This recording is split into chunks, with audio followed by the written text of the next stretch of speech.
Hey everybody, welcome to another review. So I'm going to be reviewing the brand new album by The Darkness. This is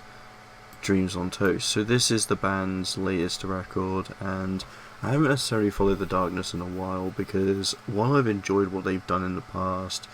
it's more or less a band that I think kind of fizzled out and didn't really adapt to as much experimenting. From what I've heard, at least, there's been a lot of this more or less glam rock, alternative hard rock presence with the band, and while it's definitely worked with the Permission to Land album having such hits such as the very big song I Believe in a Thing Called Love, which was platinum at least twice, and the album, just because of this, was very successful. The Darkness was pretty much at this point one of the upcoming big bands, but unfortunately for them, their success didn't really last that long. While they did have some other hits, the only other song that they were really known for was the Christmas Time Dinner at the Bells End, a very close call to a number one single for the band, but they didn't quite get the Christmas number one with it, and it's just kind of remained a platinum hit that people will still play, and it's always been a fun jam to listen to. But this is The Darkness now, and I can see that they are still trying to captivate the sound that people enjoyed of their earlier stuff. You still get some of that glam hard rock sound, you get very much similar instrumentation half the time that these songs did have, but I just kind of find it to be more or less a sort of facade, or at least just a ongoing, just the continuation of this sounds as it's kind of worn out at this point, and it feels like the band trying to do and replicate what's worked beforehand. Dreams on Toast, at least to me, feels like the most ambitious let's try and recreate what worked originally concept, and it's not bad, but I find this album to be a lot sillier just because of it. Some songs just downright feel really weird, like On My Tail definitely has a different vibe than what we're used to, and you even have songs like Rock and Roll Party Cowboy, albeit that this one does have the Darkness sound to it, but I think the overall aesthetic and writing of the song,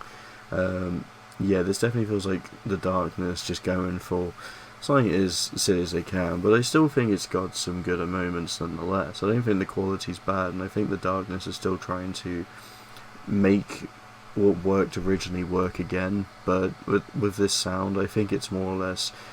they've come and go and had their time, and this material I don't think is anything as exhilarating or as exciting, as it's a bit more I guess just understandable, easy to digest, and it's also predictable in the way that a lot of the stuff you'd expect from the band is here again, and there's not really much that they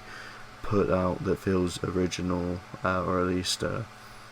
feels like it could be a classic. It's just The Darkness at this point, just vibing on, still making good music, but it does fluctuate when it comes to a full listen. I feel like these songs would be better listened separately than an album, because after Don't Need Sunshine there's a huge feeling where I just don't really need to listen to the rest of the songs. I feel like there's songs that are fine, but as a whole album, you're just kind of getting the same experience, and it feels like it goes by relatively slow. It's more of a sluggish experience, and Dreams on Toast is unfortunate to say that at the least, but I mean, they're still trying, and that's the thing that I appreciate. The Darkness definitely has one of the most extravagant lead singers I've seen. He definitely can put on a performance,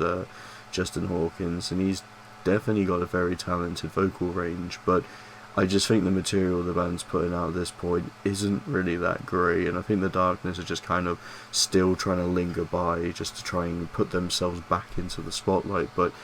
as I said, this is way too late, and they've been doing that for a while and it hasn't worked now then, and it still isn't working now, but it's fine. I think this album is okay, and it definitely doesn't really have anything weak on it, but can't really say as an experience it's that exciting, to be honest. It's just kind of, it's just, you know what you're going to get into, and that's it. If you just go in with the expectations of, you know, it's going to be a Darkness album, or at least try to replicate what it worked originally with stuff like Permission to Land, then you're not really going to be that disappointed, because you're just kind of getting the standard